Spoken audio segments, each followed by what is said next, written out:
Welcome back to the And Also podcast with your hosts, Shada Fasari, Madeline Guiney, and Summery Dean. So grab a drink and get cozy. You have now entered the group chat.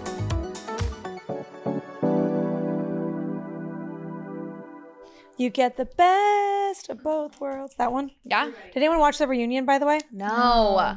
But I do not like Alex Cooper, unfortunately. Oh. And I've been not liking her. Is there a specific reason? I think she's a bad interviewer. Really? And yeah. She's awful. All she reads are PR-approved questions. She never asks a good follow-up question. This person could be like, and then he murdered my dog and went out for Wendy's and then like hit my dad with his car. And she's like, oh my God, really? That's crazy. So when did you know you were going to be famous? Like literally just moves right on to the next topic. And I'm like, there were so many layers to the answer they just gave and you just skated right past it. Okay, but you could say that we kind of do that sometimes too. We are not professionals at this point. She has a multi-billion-dollar company on being an interviewer. We give people the rights to remove anything. So it's not, we could get fucked off too in any interview we gave. Why are they on her podcast? They told the story. I have no idea. Yeah. I'm sure it's contractually. I think she's very impressive with what she has accomplished with the very little skill she has. The champagne went straight to my head this morning. Alex, I would love to come on your podcast whenever you want to have me. I will give you a good story that you don't have to ask any follow-up questions. Forget any collabs now. Yeah. We're done. Okay. Yeah, I was gonna say she just made a fucking enemy. You know what? That's fine. I love an enemy. Screw it. Bring it on, baby. Friend to all is a friend of none. Yeah. That is so true. I've been seeing that a lot lately, and I believe in that wholeheartedly. Someone who's actually has nothing to do with today's fucking episode, but if you have a friend who literally is like, they're not mean to me. They're not mean to me. They did nothing to me. Yesterday, we were texting Shada, and there's this person who is famous that both Madeline and I were following that Shada does not like. And so she looked through the following and she goes, hey, whores, you're both following blank. Well, not only that, I've had encounters with this person, and this person she and I share a person in common. And I was like, why are you two fangirling over this person?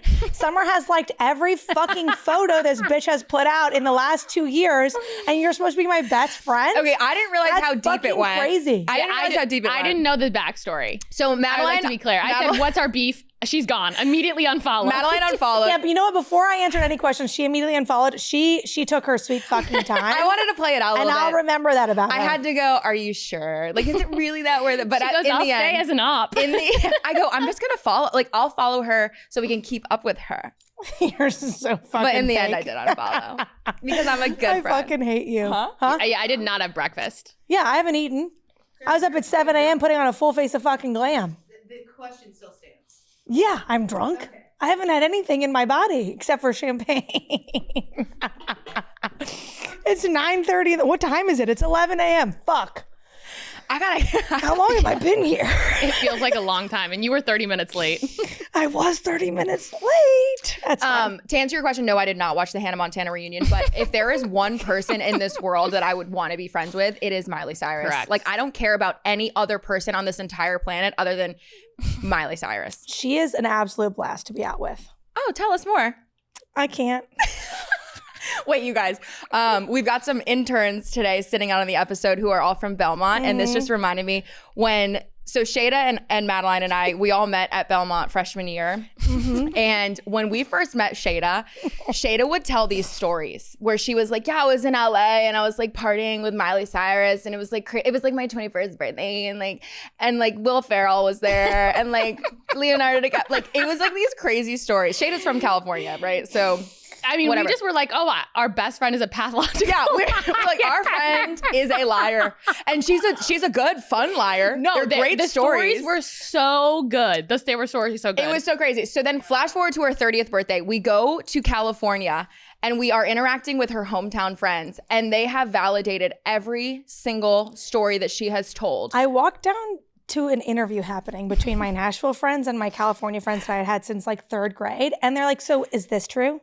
So what is this story here? So did this really happen? We were And I was like, I was like, hey guys, what's happening here? And they're like, well, we just have never thought anything you've ever said in your entire friendship with us. Okay, so what about the Miley Cyrus story? Tell us. No. Why can't you? I won't be. But don't deprive the fans. Come No, on. I won't be. No, because I always get in trouble for being, what do you guys say I am? A one-upper. We'd be Sorry like, that my life experience has been better than yours, you stupid bitches. It's all about perspective, baby. Guys, I am drunk. I'm being fully fucking mean right now. God. This isn't good. Do you guys remember when the Hannah Montana thing came out, though? Like the first episode? Because I remember I was like 10. I was locked in. I remember she had a different hairstyle in every scene. So at every commercial break, I'd run into my mom's bathroom and put my hair up in like pigtails and then come back and she'd be in a different hairstyle and be like, damn it, I got to change it for the next. Like I like wanted to be her so bad. Really? I thought that there was going to be a limo that was going to pull up to my house one morning and go, we're going to make you a star, baby. And drive me to the airport, bring me out to LA, and I was going to be famous. Like I genuinely thought because of that show that Wallingford, was like, Connecticut. Yep, Wallingford, Connecticut. Wallingford, Connecticut, shout out. I genuinely thought that was in my cards because of Hannah. She made things feel possible, you know? She made things feel possible. The fictional TV show. Yeah, she just had a way of inspiring a generation. And she did. I actually do love her. No, I love her. She's so stunning. Oh my God, yeah. And the new veneers And her look voice so much better. is unbelievable. I don't know about her teeth. Does she have veneers? She had big ones and now they're way better. I thought those were her teeth. No, girl. You do a deep dive. It's probably some sculpture in You there. know what I did tell myself? I sent this out recently.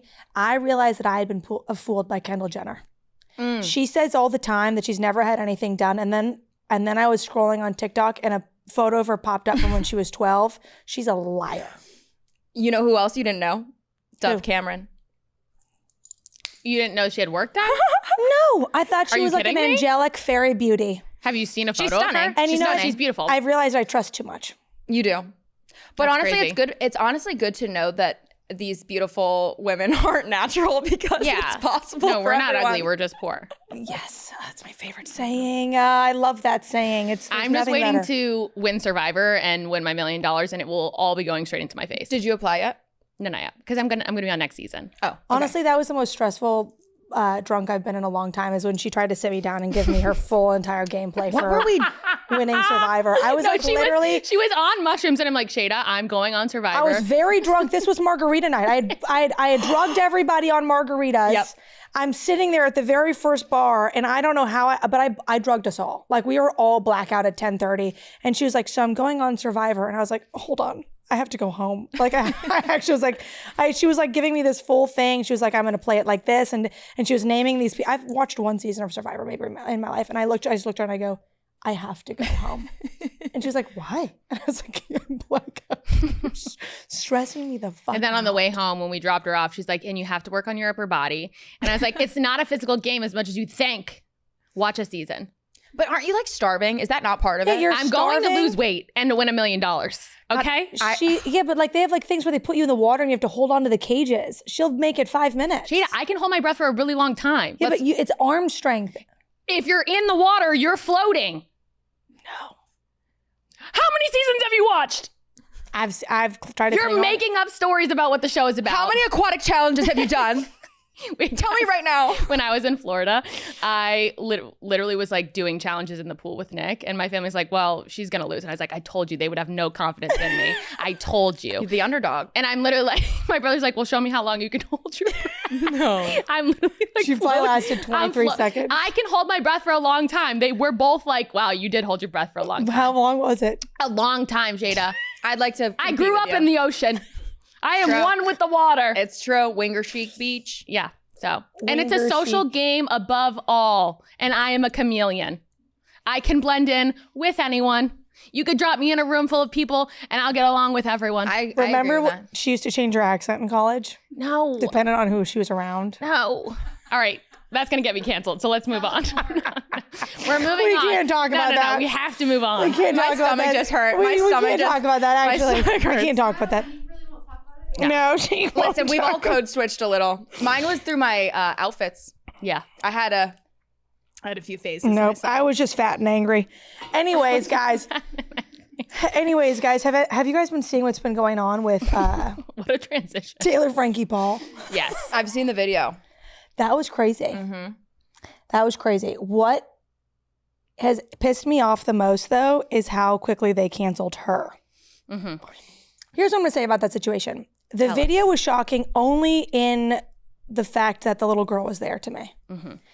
But having grown up and seen abusive things and also seen my friends come out of abusive relationships and situations, that man was laughing at her and filming her and was acting so unsurprised and so happy to be catching her in that moment. He drove her fucking crazy and then held on to that video until she had a big moment. For anybody that hasn't seen it, can we just give like a brief synopsis of what happened? Yeah. So for anyone who doesn't know, because I've not watched any of the Mormon Wives things. I don't follow any of these women on TikTok, but all these girls from Utah? Yes. Utah blew up because they were the Mormon Wives. They were in a group. And the main girl is this girl, Taylor Frankie Paul. She's definitely not stable, if I had to guess. Emotionally, a roller coaster. Married a guy, got caught in some scandal where she was all the couples were making out with each other, doing weird stuff, making TikTok videos. The girls all got a reality TV show out of it. It all still kind of stars the main girl, Taylor Frankie Paul. She's very pretty, very naive, a little naughty, very unstable.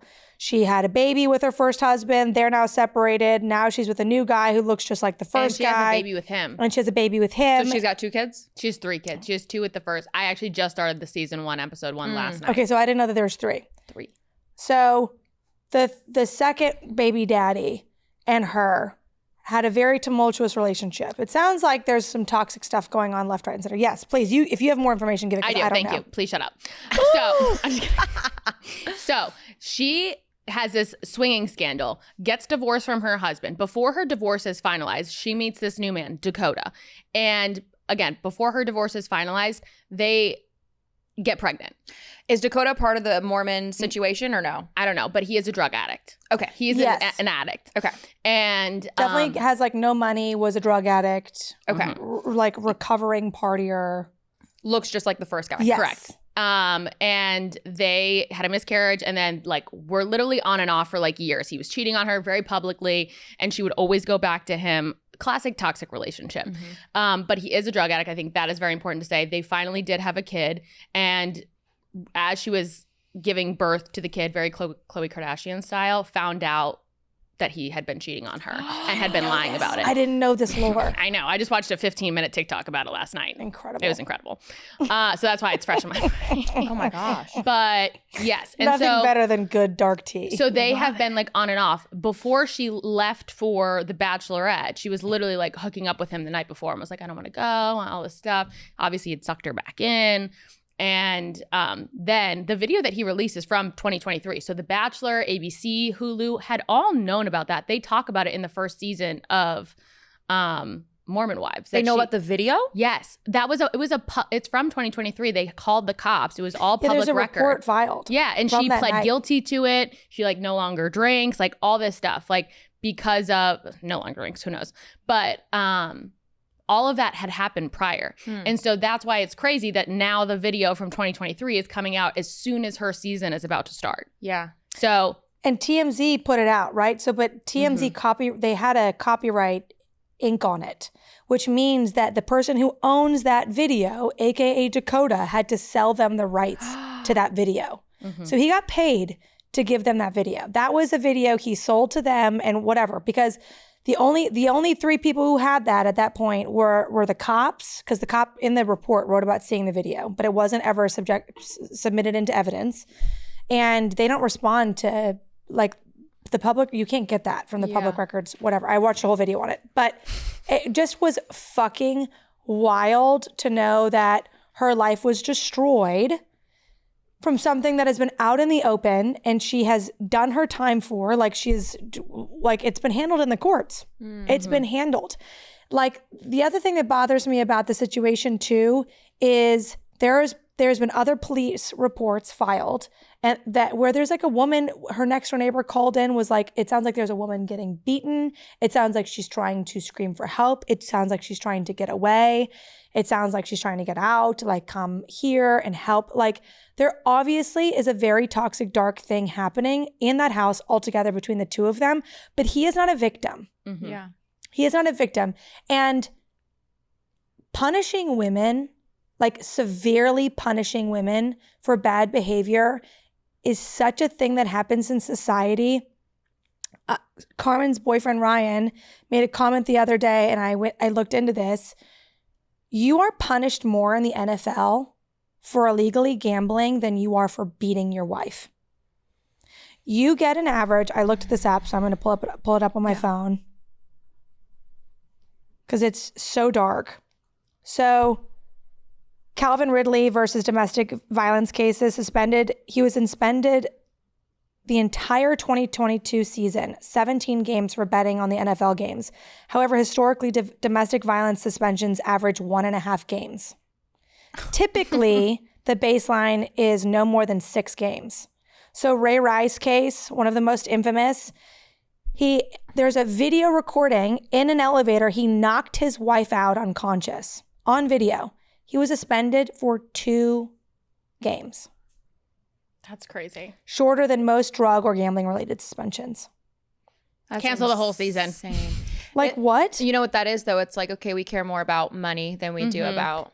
And there's some women. players who get But no they're suspensions still at all. willing, They like, just get obviously fined, they're by the going way. to lose money on canceling the season or her like bachelorette season. So like I don't think it's even about the money. I think it's just like they're holding her to a different standard. Yeah. They're holding. Yeah. Which I think is bullshit. Why do we Yeah. think that is? I mean, obviously, women care more about these kinds of things. And The Bachelorette and The Bachelor, like those are female, that's a female viewership. And the NFL is a predominantly male viewership, and they don't give a fuck Yeah.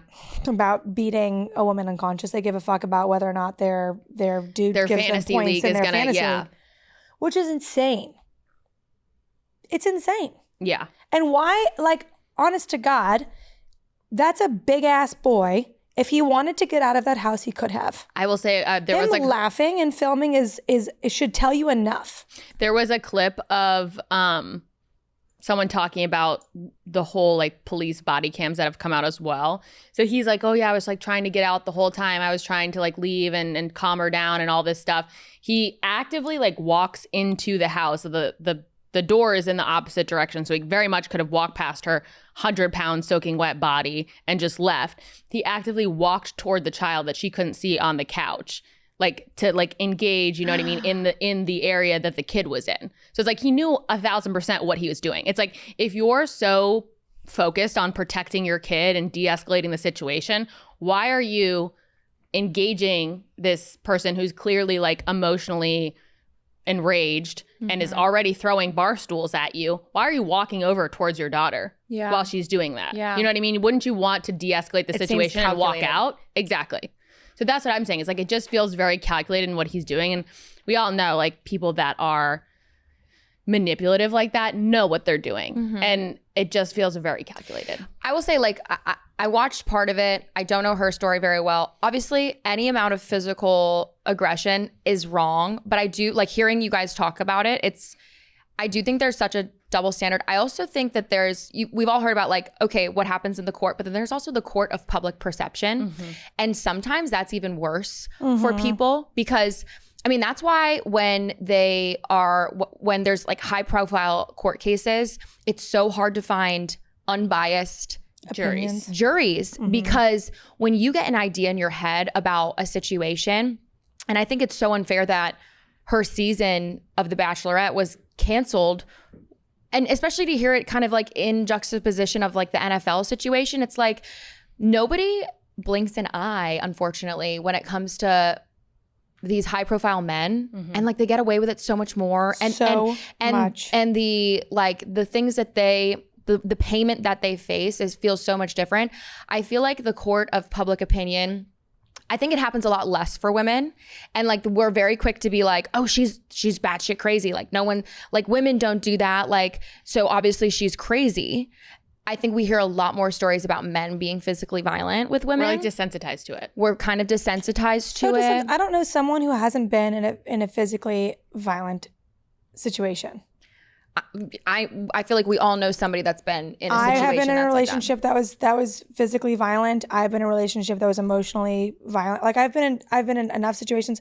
My biological father was an opium addict and was not kind to my mother, and he did a lot of his stuff right in front of me, and like I could see my mother. I mean, I have memories where my mother was so reactive and raw and unable to comprehend that I was there. Like it wasn't about not protecting me. Like she was in survival mode. She was in survival mode. Yeah. Like she was just like, this person is in my space and I'm not safe. And like, I have to attack them and I need to make them leave or I need to like, it was such a roller coaster emotionally. And I remember having my own situations like that where I'm like, this person has put my emotions on such a roller coaster drug high, like high highs, low lows, confusing me, hurting me, making me feel up, making me feel down. I feel strung out. I feel confused. I feel lost. And they make me feel crazy. And I'm like addicted to this, right? And that's literally the way that abusive people are. They treat your attention, they make it like this drug, right? Like, I'm going to feed you lots of attention and then I'm going to take it away. Mm-hmm. I'm going to give you lots of this and then I'm going to bring you down so that when I bring you up, you feel like I'm the only one who could make you feel this way. And then when I bring you down, you seek me out for that up. Totally. I destroy you and you need me to feel better. Statistically, women, I guess probably both, men and women prefer relationships that bring you up and down because there is this like reward of it when you do get what you want. Yeah. And then there's like this, it creates this desire of when you're not getting it, like when they pull away. Well, I think it's like literally an addiction. It is an addiction. No, it actually is. Your brain responds the same way. They've done tests. Mm-hmm. Like your brain responds like the same it would to a hit of a cigarette. Mm-hmm. Like it's just like, this is what I need. This is the hit. It is. You have a dopamine response. Yeah, and I'm not saying like I don't think that she's innocent. I think like whatever she did was wrong. Right. I'm not excusing that at all. But I think most of our issue here is like the extent that we're holding her accountable to one, something she's already paid the consequences for and has already been in the court system and she's pled guilty to. Yeah.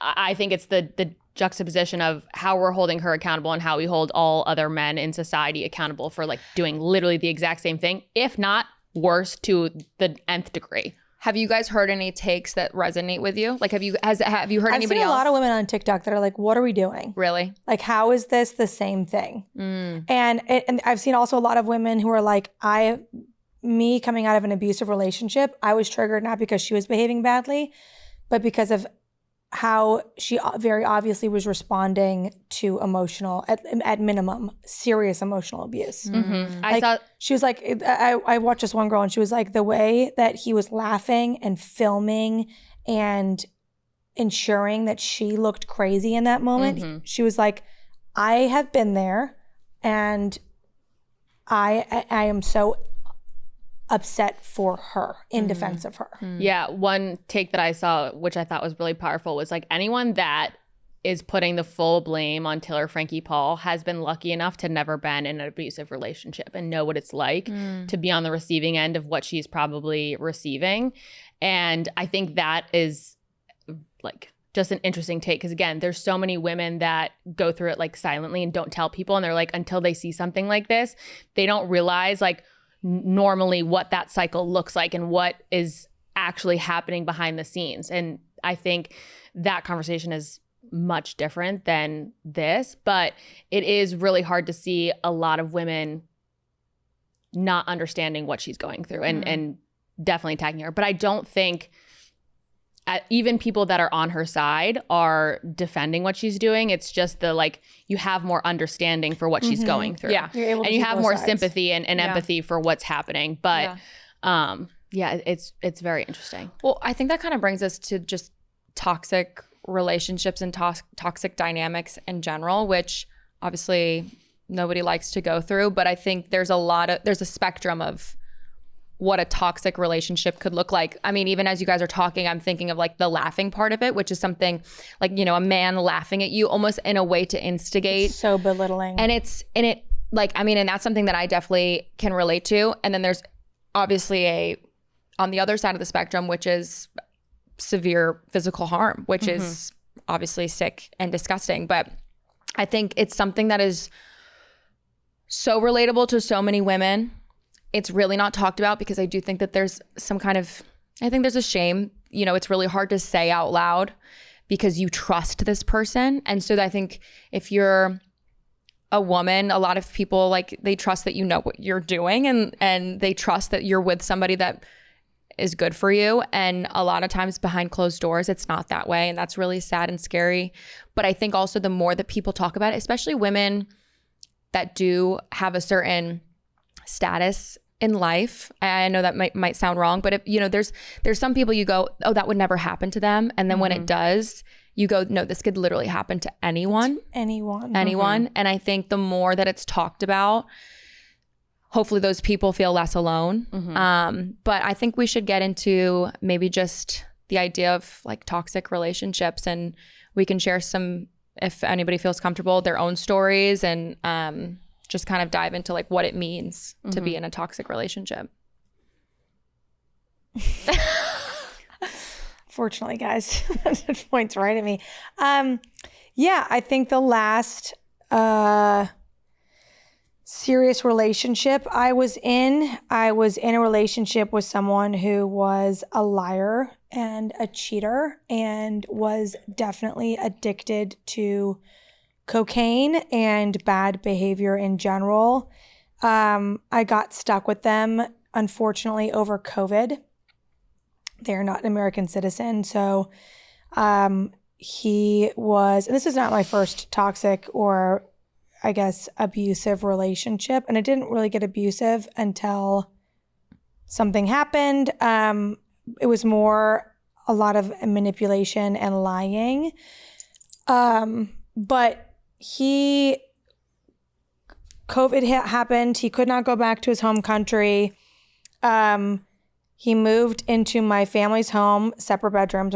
My family's very old school. And he was like acting odd. And I realized he had been lying about a lot of things, lying about seeing other women, lying about drugs. I went to kiss him goodnight one night and my whole mouth went numb. And by the way, like, this is COVID. I'm living in my family's home. I'm in my parents' house. There isn't like parties happening. We're not going to bars. There's nothing going on. I'm having like a normal, quiet day. And I go to kiss him and my whole mouth goes numb. And I was like, are you on cocaine? And he was like, no, swear to God on my life, I'm not. Just like deadpanning me square in the eyes. And I'm like, that's crazy. Because your whole beard's full of it. It's like full of it. He had like a full, and then I started getting calls from these people demanding money for drugs that he wasn't paying for. It was crazy. It was really crazy. And I was so confused, and he was always so sad. Like, it was always so like, poor me. I'm trying to figure this out. COVID really got me. I'm stuck in this country. It was always this, and it was always lies. I'm stuck at my beautiful girlfriend's house and a beautiful home with a lovely family providing for me every single day with nothing to do. Yeah, it was really, really crazy. And then I came back here and I was going to my friend's birthday party. We were having like a secret underground party. So we're going up in an elevator to this hotel room to have this like secret little house party, friendship party for my friend's birthday. And he looked at me out of nowhere. He's in the elevator with me. He's going to the party with me. And he was like, so who are you going to fuck tonight? You slut. You did it. Like, and I remember this night. Yeah. And I'm like, you live in my house. You live in my house. You see me 24/7. We're going to this party together. What are you talking about? And it was so me like coming to the realization that he was like being serious, being serious, and two, not with me, like just not with me at all. was so shocking. And I was just like, I got off the elevator. It was, one of my best friend's birthday parties. And I was like, you have to go home. You're not welcome here. I'm not going to destroy my friend's party. Like, it was very obvious that he was just like on another planet. When I tried to walk away from him, and I was very calm about it, I wasn't like screaming or anything. I'm in a hotel. It's during COVID. And I'm just like, you can't come here. Whatever you're going to go do, like, I'm not your mommy. You got to go. You're not welcome here. You got to figure it out. Text me in a couple hours. Shoved me against a wall, picked me up, was holding me, arm bar across my chest in the air. And like, there was no one home. There was no one home. And he was just shoving his arm into my neck. And I remember just thinking like, this isn't happening. And then thinking, this is not my boyfriend. Like, how am I here? This is crazy. And I just had to start screaming. And I was only getting screams out every time he would like let up. And people started opening hotel room doors, and people started yelling at him and coming at him, and he took off. And he was huge. He was like 6'5", closer to 300 than he was to 250. We're rounding up here. He was a fat bitch. He was a big boy. Very muscular, just to be clear. It wasn't like, it was strong, very strong man. We don't need to compliment him. I'm like less than 5'5". I'm 140 pounds. I was like, she's a skinny petite girl. There was nothing I was going to do to save myself in that situation. And if I didn't have a fucking gun. And I just remember thinking, he'd run off and people are looking at me asking if I'm okay. I don't want to acknowledge these people who are now trying to talk to me. I'm sick to my stomach. I'm confused. And I'm also realizing like I can't hold anything together and I don't want anyone to see me fall apart. And I walked into this hotel room and I had been there earlier to like set things down, help get things set up. Like I was going to stay the night in that hotel room after the party with all my girlfriends. And Summer was there. And she saw me walk in. I'm not sure how you would describe how I looked, but she somehow knew that something was wrong. And she came up to me and she was like, what is wrong? What's going on? And I was just, I think I just looked at you and I said, I can't talk about it. I need to get my things and I need to go immediately. You looked like a deer in headlights. Like you looked like you had seen a ghost. I just remember feeling like you're so calm, cool, and collected 99% of the time. And it was so evident, like you were like tense. Like you're like, I remember feeling like your like shoulders were up and you just had this like, it was like fear on your face. And I remember being like, Shada, what is going on? And you didn't say anything. And I go, Shada, what is going on? I would like to point out I was not there.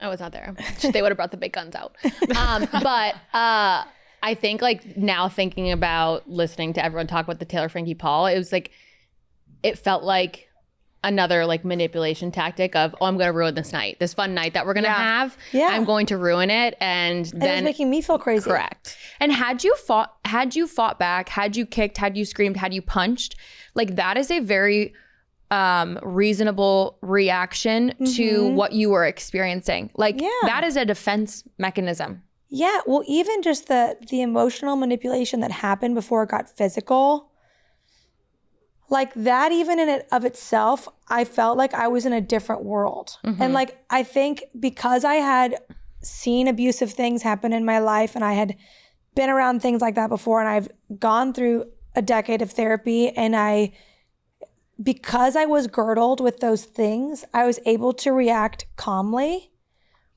Had you caught me 10 years ago, I would have been a rabid animal in that moment. Like I probably would have gotten myself a lot more hurt because he is so much bigger. And I truly, he was so high, I think in that moment, he did not recognize me. Like he wasn't dealing with, he wasn't, and it's not an excuse at all, but like that person he didn't care about me. He didn't know who I was. It didn't matter. He was attacking and that was it. And I'm so lucky that that's the only thing that I've gone through because God knows. Yeah. I think I think the emotional manipulation and emotional abuse is probably a more common thing that people experience. And it comes in so many different ways. And I think that's I don't think people will necessarily like notice it right away. And obviously you talked about so much of it leading up to even like the insecurity part of it, of him being like, He's so insecure. Who are you going to go home with tonight? It's like, you know, we've talked about it on other episodes where it's like, it is so unbecoming and so, it's not a good look to be that insecure in a relationship. And you know, obviously we all have our own insecurities in our relationships, I'm sure. And it comes out in different ways, but there is a dynamic with a man, especially when they're drinking. I think that's another part of it, which it gets scary because men are just so much bigger than us. And it's like, they're so much stronger. Even if they're physically not bigger, there's a fear. They're stronger. Yeah. Like, and that's something we all have to realize. Yeah. There's one moment that I remember when I was dating someone who was definitely just a manipulator and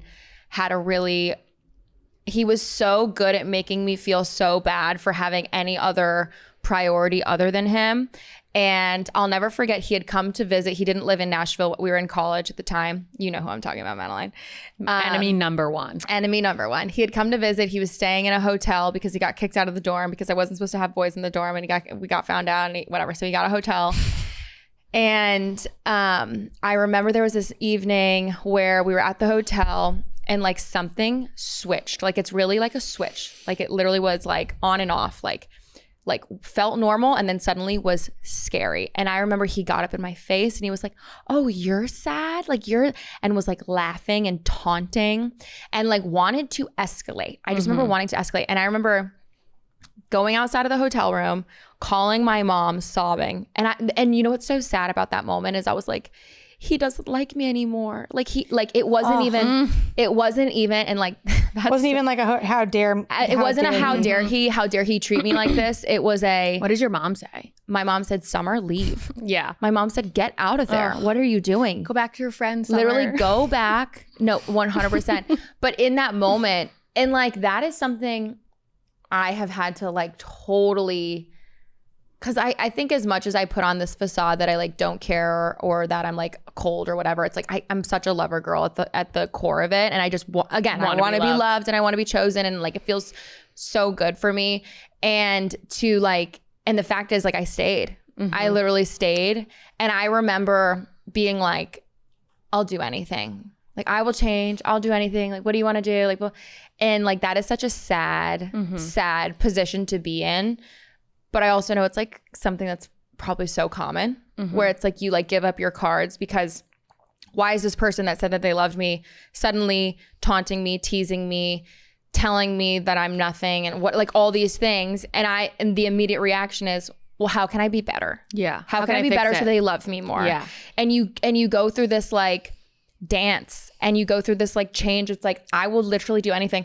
Oh my God. Wow.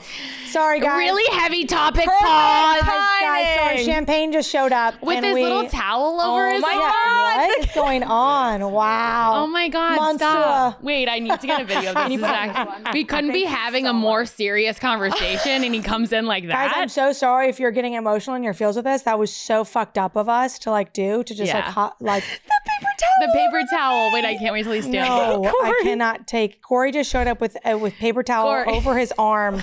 Like he was at a Michelin star restaurant with a bottle of champagne. I definitely want champagne in this guy, by the way. I'm dead. That's amazing. It's incredible.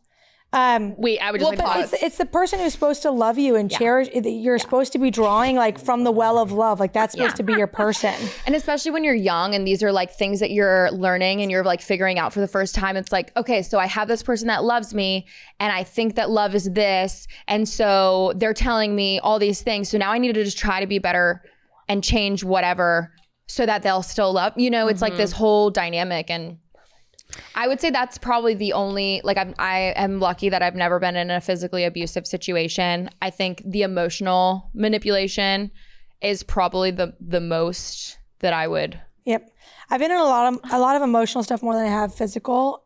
I'm very grateful to only have been in a small amount of physical stuff. I've witnessed a lot more physical abuse than I've had to experience. What I was going to say, not to make this about me. Make it about you, baby. Come on, baby.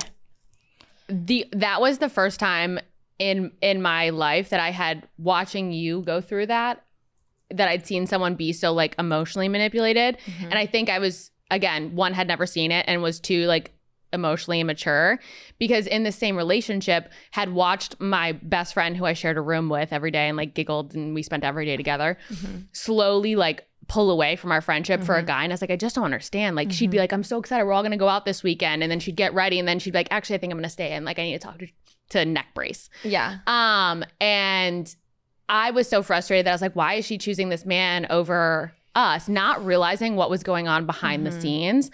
But the one time I did see it was, and I think even then I still didn't realize, but we were at like a pregame and he was there and we were playing this game, like a drinking game, and he got in my face in a crazy way that I never had, besides like my brothers taunting me as a kid. And I was like, what is happening right now? And like it triggered something in me that I was like, I need to get the fuck out of here. I'm going to like physically fight this man. Yeah. And I remember even the guys in the room were like, chill, bro. yeah, like why are you coming at this like Madeline right now? Like I don't understand what, like we're playing a game, we're all having fun, and he was in my face in such a way that it was like visibly uncomfortable for everyone. Totally. And then we left and they came with us. I'm removing myself from he's following. Yeah, I removed myself from the situation. And poor Summer, like again, also just trying to remove her situation, was like, oh, can we ride with you guys? Me didn't know what was going on. So we're all, again, the three of us and our friend who was driving us home are in like a tiny little sedan together, and he's in the backseat chirping in my ear. And I'm like, what the He's still saying He's stuff? still chirping. Where was I? You were not there. We were at It would have Vandy. made We were at my a night. Vandy. Shada, you would have It would have broke his made neck. my night. Poor Summer was just like trying to like make light of it, but like he was not saying nice things and was just like, oh, ha ha ha, like just really trying to like get home and get away from the situation. Now looking at it, I'm like, I'm sick to my stomach, thinking I was mad at Summer for one, allowing that to happen and like not like hanging out with us anymore. And Meanwhile, what were the other men doing? they weren't there anymore. We were on our way home, but they were all like, what's going on? Like, why are you yelling, berating Madeline over this game? I need men to be a little bit more protective of women. We were all 18 years old, so I will. No, I don't like. Here's the thing: my brother is so protective and possessive of me, and so is my father, and so are the men in my life. Like, I cannot imagine a situation in which, like, I have this memory. It's so visceral because I am such a protector. We're sitting in Tin Roof. I'm watching my friends dance on the dance floor. We have a friend. She is maybe 90 pounds soaking wet. I mean, and that means I have over 50 pounds on this girl. Like, she is just a tiny human being. She's on the dance floor. She's dancing. This guy comes up from around her and like arm bars her from behind and like rips her backwards and is like trying to basically just manhandle her on the dance floor. We don't know who this person is. I pick up an empty beer bottle and I go to crawl over the table and I'm like, I'm gonna kill this mother effer. Like, you don't mess with my friend. I'm in like, it happened and I was moving. Like, he hadn't even fully finished ripping her back and he was moving. And all of our Green Beret buddies who were hanging out at the time, like, I'm in the air. Someone has picked me up, plucked me up out of the air, and there are 4 dudes handling the situation. The man is removed from the bar, and she's watched all night long after that. Like, that is the kind of response men should just have around women. Men should be protectors. What's really sick to me is that I think why we're held to such a different standard is women are now the protectors of other women. Mm-hmm. Men are not seen as protectors anymore, which is fucking so sad and pathetic.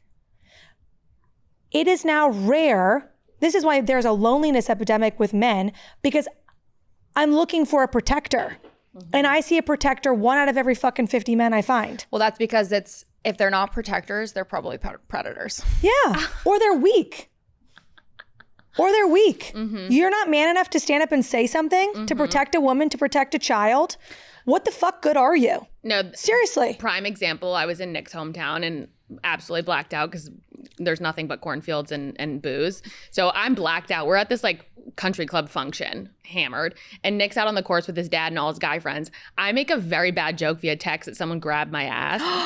I have no idea where this joke came from. I'm like, someone just grabbed my ass and stirring the pot. Like, literally, like, I'm drunk. I'm just like literally trying to cause drama because our relationship's so healthy. 20 people in the town, so they're like, who was it? Literally, I'm not joking. Within minutes, like a horde of men come like very quickly pouring into the like little function area. I love small towns. And Nick's like, what the fuck's happening? And I don't even remember the text anymore. I'm like, what's wrong? It's you're done? And he's like, what the fuck is happening? And I'm like, what are you talking about? He's like, the text you sent me. I go, oh my God, I'm so sorry. I was joking. And like everyone was like, please never do that again. That was not a funny joke. And I'm like, and that's the kind of protection I know that I could never, literally while we were in Vegas, this happened to me. someone grabbed your butt? No. Oh. Thank you. I wish. No, I'm standing. We're waiting to go to the concert. We're leaving to go to the concert. We're standing out front. There are two drunk men like ogling me, like very openly, disgustingly, creepily, like hammer, like pointing, staring, looking me up and down like this. My brother is a gigantic man. Like he is a big man, covered in tattoos, unstable. Love him. I was just going to say, I'd like to add in, like, Anthony is scary because he will go from 0 to 100 in a half a second. Yeah. You look at a girl that you look at his mom, his sister, his wife, weird. He'll go to jail right then, right there.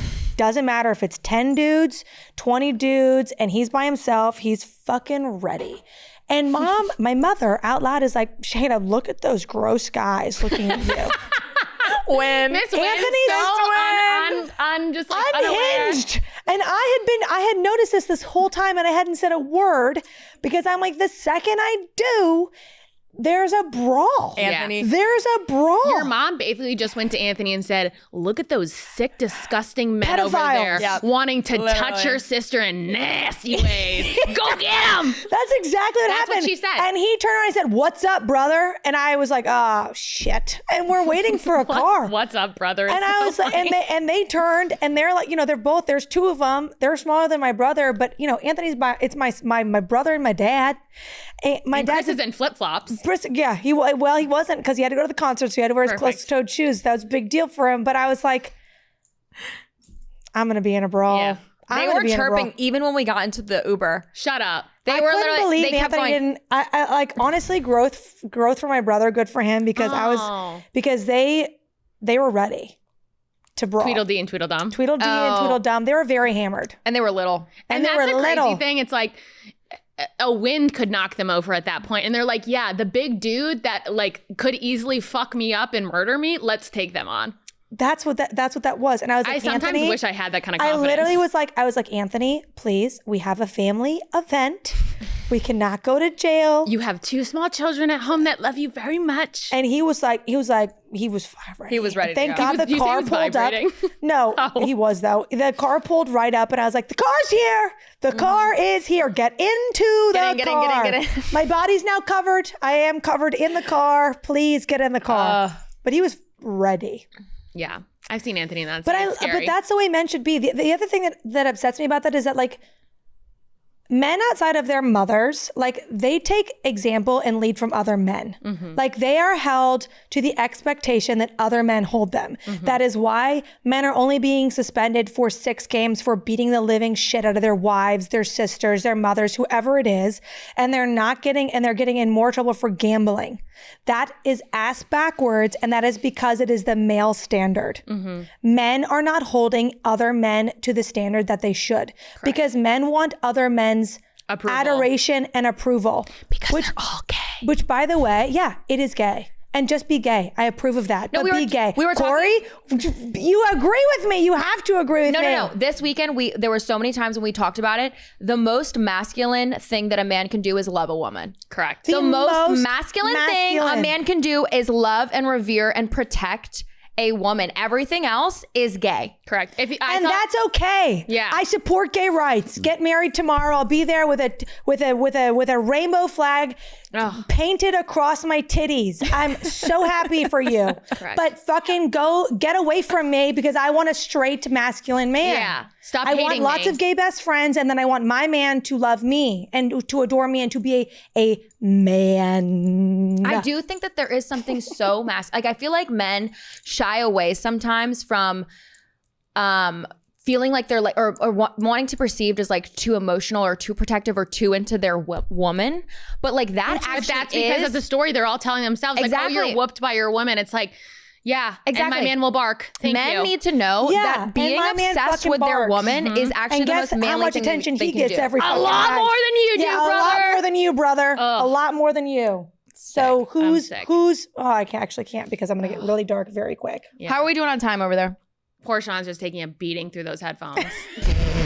He's like, please end it. It's been an hour. He's like, it's been over an hour. Get your fucking loud mouths off my fucking Well, headphones. one thing that we talked about this weekend was That I wasn't there for. correct. So I'll fill Catch you in me now. up, please. I was in Okay, Disney so with one my thing family. I think that we would like to do is we actually have a lot more male listeners than I think we maybe have realized. So just realized that. thank you for being here, Thank you, men. We welcome you. We love you. We hope you're learning something Hi, from Texas. what we're saying. But I do think that Which, by the way, hold on. If they're here, I think you're maybe part of the good ones. or you want to be one of the good ones. Taking And we're notes. here to help any Like, way we remember can. the man that sent us the video and was like, he said, I learned Oh so my God. much. Shout out to him. We What was had a his man. name? We need to actually put his Anthony? Tony. We need to put Tony's video on our story. Yeah, we do. He Avada cadavered his wife to Shut see if up. it would get her Makes me pants sick. off. And it worked. It was fucking hilarious. We loved Tony. But his comment was and by so the way, sweet. guys, I've seen Harry Potter. I know what Avada Kedavra means. She's okay? so defensive about it.